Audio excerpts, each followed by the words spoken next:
Good morning students. देखिए हमने super conducting state में मटेरियल के लिए मैग्नेटिक फ्लक्स फाई की वैल्यू फाइंड आउट कर ली थी। तो फाई की जो वैल्यू होती है उसका मान होता है एन एच अपॉन क्यू। यहाँ पर एन तो एक इंटीजर वैल्यू है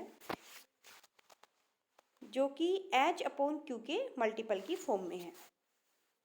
यहाँ पर जो एच अपॉन क्यू वैल्यू है उसे हम फाई नोट कहते हैं। मतलब ये एक ऐसी क्वांटिटी हो गई कि जिसके मल्टीपल की फॉर्म में मैग्नेटिक फ्लक्स होता है। फाई नोट की वैल्यू अगर हम फाइंड आउट करें तो यहाँ पर जो क्यू की वैल्यू डेवर और फेयरबैंक तथा डोल और निवार ने 1961 में जो एच अपॉन क्यू में जो चार्ज आ रहा है क्यू, इसकी वैल्यू जब निकाली गई तो वो वैल्यू आई 2e, मतलब कि इलेक्ट्रॉनिक आवेश के दुगने के बराबर, double value of charge of electron. तो इसका मतलब कि यहाँ पर जो पार्टिकल होते हैं सुपर कंडक्टिंग स्टेट में वो सुपर इलेक्ट्रॉन्स होते हैं, लेकिन वो एक सिंगल एंटिटी ना होकर क्या होती है, डबल एंटिटी होती है। मतलब दो इलेक्ट्रॉन्स का कंट्रीब्यूशन उसमें होता है।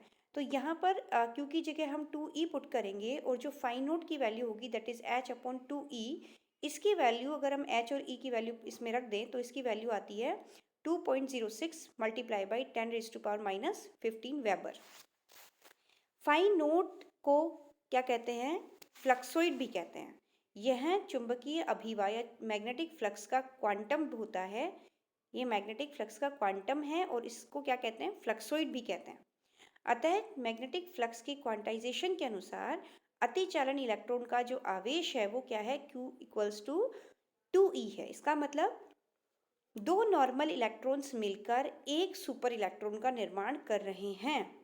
दो नॉर्मल इलेक्ट्रॉन्स जिनका चार्ज E होता है, नॉर्मल इलेक्ट्रॉन का चार्ज कितना होता है, E होता है, लेकिन सुपर कंडक्टिंग स्टेट में जो चार्ज है वो हमें कितना मिला है, 2e मिला है। इसका मतलब सुपर कंडक्टिंग इलेक्ट्रॉन्स किससे मिलकर बने हैं, दो नॉर्मल इलेक्ट्रॉन से मिलकर उनका निर्माण होता है। यह अभिधारणा अतिचालकता के BCS सिद्धांत की संगत है, जिसमें अतिचालन इलेक्ट्रॉन्स फर्मी तल के निकट इलेक्ट्रॉन युग्म या कूपर युग्म के रूप में पाए जाते हैं।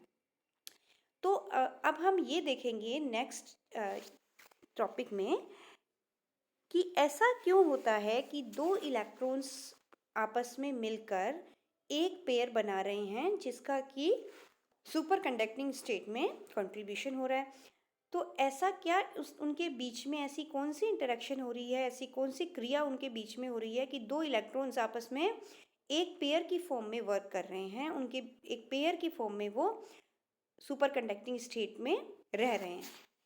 तो देखिए इसके लिए BCS थ्योरी, तीन साइंटिस्ट थे, बार्दीन, कूपर एंड श्राइफर, जिन्होंने 1957 में अतिचालकता का क्वांटम सिद्धांत दिया। Quantum theory of super conductivity किसने दी थी, बार्दीन, कूपर एंड श्राइफर ने 1957 में। इसके अनुसार क्या था, इन्होंने क्या थ्योरी दी थी कि इलेक्ट्रॉन, फोनोन और इलेक्ट्रॉन, फोनोन के माध्यम से दो इलेक्ट्रॉन्स के बीच में इंटरेक्शन होता है, आकर्षण अन्योन्य क्रिया होती है, जिसकी वजह से हम ये मान सकते हैं कि दोनों इलेक्ट्रॉन्स आपस में बंधे हुए हैं। और किसके माध्यम से अन्योन्य क्रिया, किसके माध्यम से होती है, फोनोन के माध्यम से होती है।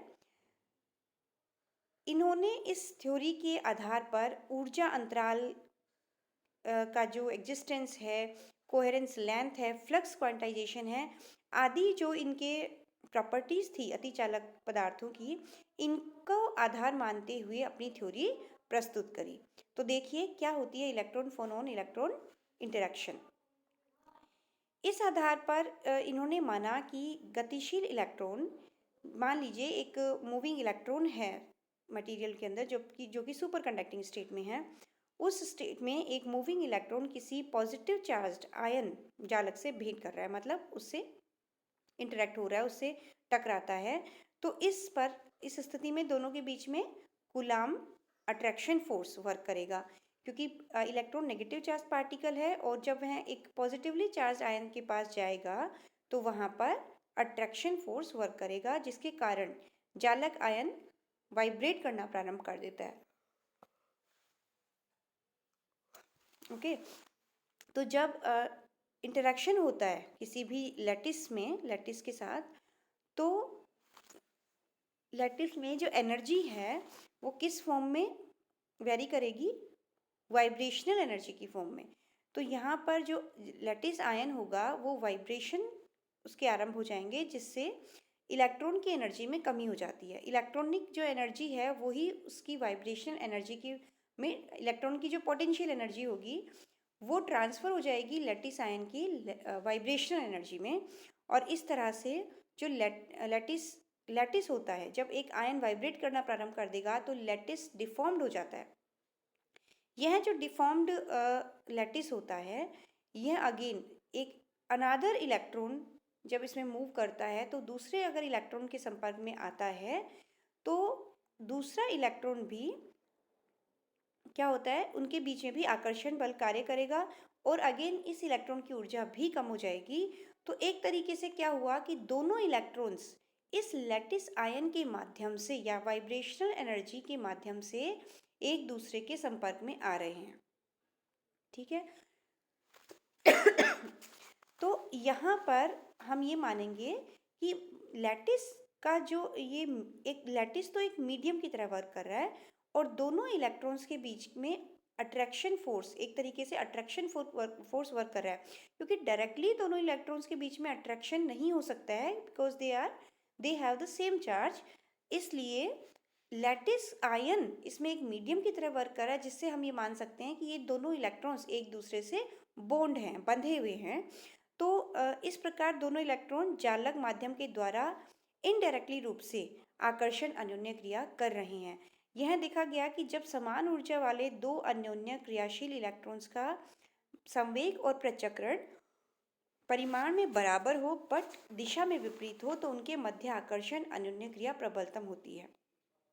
तो जो इसके फेवरेबल कंडीशंस होती हैं वो क्या होती हैं कि इलेक्ट्रॉन, जो दोनों इलेक्ट्रॉन्स होंगे उनके मोमेंटम सेम होने चाहिए, प्रचक्रण सेम होने चाहिए, लेकिन विपरीत दिशा में होने चाहिए। तो अगर ऐसे दो इलेक्ट्रॉन्स होंगे तो उनके बीच में ये इंटरेक्शन स्ट्रोंग होगा, प्रबल होगा। चूंकि इलेक्ट्रॉन की जालक से अन्योन्य क्रिया को फोनोन के रूप में क्वांटाइज्ड कर सकते हैं, बिकॉज जो वाइब्रेशनल एनर्जी होती है उसे उसका जो क्वांटा हम मानते हैं वो क्या मानते हैं, फोनोन मानते हैं। तो ये जो मीडियम था हमारा लैटिस आयन, और वहाँ जो वाइब्रेशंस हुई, वाइब्रेशंस की वजह से ही दोनों इलेक्ट्रॉन्स की एनर्जी कम हुई है। तो ये जो वाइब्रेशंस हुई वो किसके फॉर्म में होंगे, फोनोन्स के। इनकी एनर्जी का क्वांटम क्या होता है, फोनोन होता है। तो हम इस इंटरेक्शन को क्या मान सकते हैं, इलेक्ट्रॉन इलेक्ट्रॉन इंटरेक्शन है वाया फोनोन। ओके, तो with the presence of phonon, तो हम इसे इलेक्ट्रॉन फोनोन इलेक्ट्रॉन इंटरेक्शन भी कहते हैं। तो देखिए अब जो फिगर है आपका, फिगर में देखिए हम मान रहे हैं सबसे पहले कि कैपिटल के संवेग का एक इलेक्ट्रॉन स्मॉल क्यू संवेग के एक वर्चुअल फोटोन को उत्सर्जित कर रहा है। कैपिटल के संवेग का एक इलेक्ट्रॉन है और क्यू संवेग के एक वर्चुअल फोनोन को उत्सर्जित कर रहा है और के माइनस क्यू संवेग से प्रकीर्णित होता है। ठीक है, इसने क्यू संवेग का एक फोनोन निकाल दिया, मतलब के जो एनर्जी के संवेग का एक इलेक्ट्रॉन था, ठीक है, इसकी एनर्जी कितनी हो जाएगी, एच क्रॉस के, एनर्जी कितनी होगी एच क्रॉस के। तो इसने क्यू संवेग का एक फोनोन उत्सर्जित कर दिया, मतलब कि इतनी energy H cross Q energy इसने अपने आप से एमिट कर दी। तो इसकी एनर्जी कितनी रिमेनिंग होगी, एच क्रॉस के माइनस एच क्रॉस क्यू। तो इसका संवेग कितना होगा, कैपिटल के माइनस क्यू। तो अब इसकी जो पाथ था वो चेंज हो जाएगा, मतलब ये स्कैटर होगा, स्कैटर होके इसकी डायरेक्शन चेंज हो जाएगी। ये जो क्यू संवेग का फोनोन होगा, या हम कहें एच क्रॉस क्यू संवेग की एनर्जी है, यह एनर्जी किसको मिलती है, एक अनादर इलेक्ट्रॉन को मिलती है जिसका संवेग कैपिटल के प्राइम है, कैपिटल के प्राइम है। यह संवेग का ये जो इलेक्ट्रॉन है ये क्यू फोनोन को कैप्चर कर लेता है, उसको ले लेता है, उस एनर्जी को ग्रहण कर लेता है और इसकी एनर्जी क्या होगी, इंक्रीज हो जाएगी, एच क्रॉस के प्राइम प्लस क्यू। तो यह इलेक्ट्रॉन भी K prime plus Q momentum से संवेग से दूसरी दिशा में प्रकीर्णित हो जाएगा। ये दोनों प्रकीर्णित इलेक्ट्रॉन मिलकर कूपर युग्म का निर्माण करते हैं। मतलब ये होता है, देखिए इसमें समझने वाली बात यह है कि ये दोनों इलेक्ट्रॉन मिलते नहीं हैं आपस में। ऐसा नहीं है कि ये एक दूसरे से मतलब कि कांटेक्ट में आ गए और टच कर रहे हैं। हम जनरली युग्म का मतलब या पेयर का मतलब क्या समझते हैं कि दो बॉल अगर आपस में जुड़ जाती है तो हम इसे कह देते हैं पेयर बन गया। नहीं, यहाँ पर ऐसा नहीं होता है। यहाँ पर एक्चुअल में दोनों के बीच में इंटरेक्शन हो रहा है। इंटरेक्शन का मतलब ये नहीं है कि इन दोनों को उसके लिए अटैच होने की ज़रूरत है, अटैच होने की ज़रूरत है ना।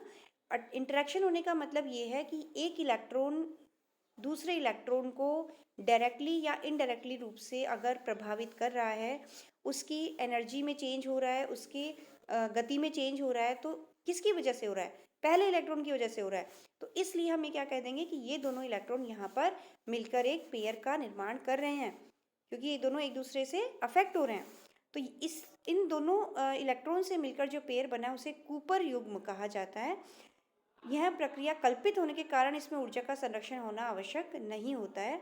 वास्तव में परिणमित इलेक्ट्रॉन अन्योन्य क्रिया की प्रकृति इलेक्ट्रॉन की ऊर्जा के परिवर्तन के अपेक्षित परिमाण तथा फोनोन ऊर्जा h क्रॉस ओमेगा क्यू पर निर्भर करती है। यदि फोनोन ऊर्जा का मान इलेक्ट्रॉन ऊर्जा से अधिक हो जाता है तो अन्योन्य क्रिया की प्रकृति आकर्षण प्रकृति की होती है। यदि फोनोन ऊर्जा, जो फोनोन की ऊर्जा है, फोनोन की जो एनर्जी है क्यू संवेग के संगत, अगर उसकी वैल्यू इलेक्ट्रॉन की ऊर्जा से अधिक हो जाती है तो क्रिया, ये जो अन्योन्य क्रिया होगी, ये आकर्षण प्रकृति की होती है। अतः बीसीएस सिद्धांत की मूल धारणा यह है कि फोनोन विनिमय के द्वारा इलेक्ट्रॉन के मध्य आकर्षण अन्योन्य क्रिया इनके मध्य प्रतिकर्षण अन्योन्य क्रिया से डोमिनेंट होती है, जो पदार्थ अतिचालक बन जाता है। सिंस वी नो कि इलेक्ट्रॉन सेम चार्ज पार्टिकल्स हैं तो प्रतिकर्षित करते हैं एक दूसरे को, लेकिन यहाँ पर अगर इलेक्ट्रॉन के बीच में जो इंटरेक्शन है उसकी प्रकृति क्या होती है? आकर्षण नेचर की होती है, क्योंकि फोनोन की एनर्जी जो निकली है, फोनोन जो निकल रहा है उसकी एनर्जी इलेक्ट्रॉनिक एनर्जी से ज़्यादा होती है। तो यहाँ पर जो इलेक्ट्रॉन के बीच का इंटरेक्शन है वो क्या है? अट्रैक्टिव एनर्जी या अट्रैक्टिव इंटरेक्शन है। तो इसलिए इनका पेयर का निर्माण होता है, और ये सिर्फ सुपर कंडक्टिव स्टेट में ही होगा। अगर नॉर्मल स्टेट में हम बात करेंगे तो वहाँ पर कूपर युग्म की धारणा लागू नहीं होगी। वहाँ पर केवल नॉर्मल इलेक्ट्रॉन्स होंगे जो कि एक दूसरे को प्रतिकर्षित ही करेंगे।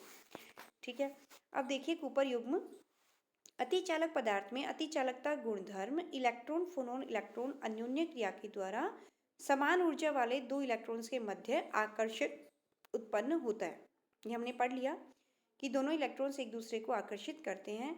ये दोनों इलेक्ट्रॉन जिनके संवेग और प्रचक्रण समान होते हैं लेकिन डायरेक्शन अपोजिट होती है, वो एक युग्म में होते हैं। उन दोनों इलेक्ट्रॉन्स जो किसी फोनोन के माध्यम से इंटरेक्शन कर रहे हैं उनको हम कूपर युग्म कहते हैं।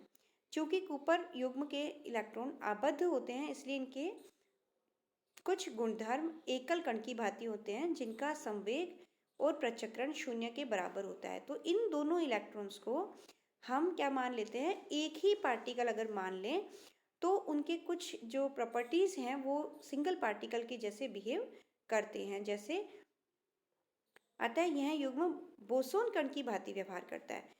जो पार्टिकल्स बोस-आइंस्टीन स्टेट्स को फॉलो करते हैं उन्हें बोसोन पार्टिकल कहा जाता है, और कूपर युग्म भी बोस-आइंस्टीन को फॉलो करते हैं, इसलिए इनको हम बोसोन पार्टिकल्स भी कहते हैं। आबद्ध अवस्था में इलेक्ट्रॉन युग्म की ऊर्जा स्वतंत्र अवस्था में इलेक्ट्रॉन युग्म की ऊर्जा से थोड़ी कम होती है, क्योंकि इन्होंने अपनी एनर्जी का लॉस कर दिया है। तो इनकी जो इस पेयर की जो एनर्जी होती है वो नॉर्मल स्टेट में अगर दोनों इलेक्ट्रॉन्स की टोटल एनर्जी देखी जाए तो उससे कम होगी, क्योंकि यहाँ पर बाइंडिंग एनर्जी भी वर्क कर रही है। दोनों इलेक्ट्रॉन्स जुड़े हुए हैं। जब भी दो पार्टिकल्स जुड़ते हैं, पेयर बनाते हैं, तो उनके बीच में जो बॉन्डिंग एनर्जी होती है तो उतनी एनर्जी निकल जाती है बाहर, इसलिए इनकी एनर्जी थोड़ी कम होगी अगर फ्री पार्टिकल्स की टोटल एनर्जी से कंपेयर किया जाए तो। दोनों अवस्थाओं में ऊर्जाओं का अंतर कूपर युग्म की बाइंडिंग एनर्जी कहलाती है। बंधन ऊर्जा के बराबर ऊर्जा देंगे अगर बंधन ऊर्जा के बराबर ऊर्जा देंगे तो पार्टिकल्स अगेन जो दोनों इलेक्ट्रॉन्स होंगे वो फ्री हो जाएंगे, वो नॉर्मल इलेक्ट्रॉन्स में चेंज हो जाएंगे। और यही वजह है कि टेम्परेचर जब बढ़ाया जाता है, टी ग्रेटर देन और इक्वल्स टू टी किया जाता है, तब सारे इलेक्ट्रॉन्स नॉर्मल इलेक्ट्रॉन्स में चेंज क्यों हो जाते हैं? क्योंकि उनका कूपर बॉन्डिंग टूट जाती है, कूपर पेयर खत्म हो जाते हैं और नॉर्मल इलेक्ट्रॉन्स में वो चेंज हो जाते हैं। तो हम थर्मल एनर्जी की फॉर्म में उनको एनर्जी प्रोवाइड करवाते हैं, E=KT। ओके, तो टेम्परेचर जैसे जैसे बढ़ाते हैं उनकी एनर्जी बढ़ती जाती है और एनर्जी बढ़ने से उनको बाइंडिंग एनर्जी के इक्वल या उससे ज़्यादा एनर्जी मिलते ही सुपर कंडक्टिंग स्टेट के जो इलेक्ट्रॉन्स हैं, जो सुपर इलेक्ट्रॉन्स कहलाते हैं, वो नॉर्मल इलेक्ट्रॉन्स में चेंज होने लग जाते हैं, उनकी बॉन्डिंग एनर्जी खत्म हो जाती है और जो मटेरियल है वो नॉर्मल स्टेट में ट्रांजिट कर जाता है। ओके, सो नेक्स्ट हम इनकी कुछ प्रॉपर्टीज़ देखेंगे, जोसेफसन इफेक्ट देखेंगे अगले लेक्चर में। Thank you.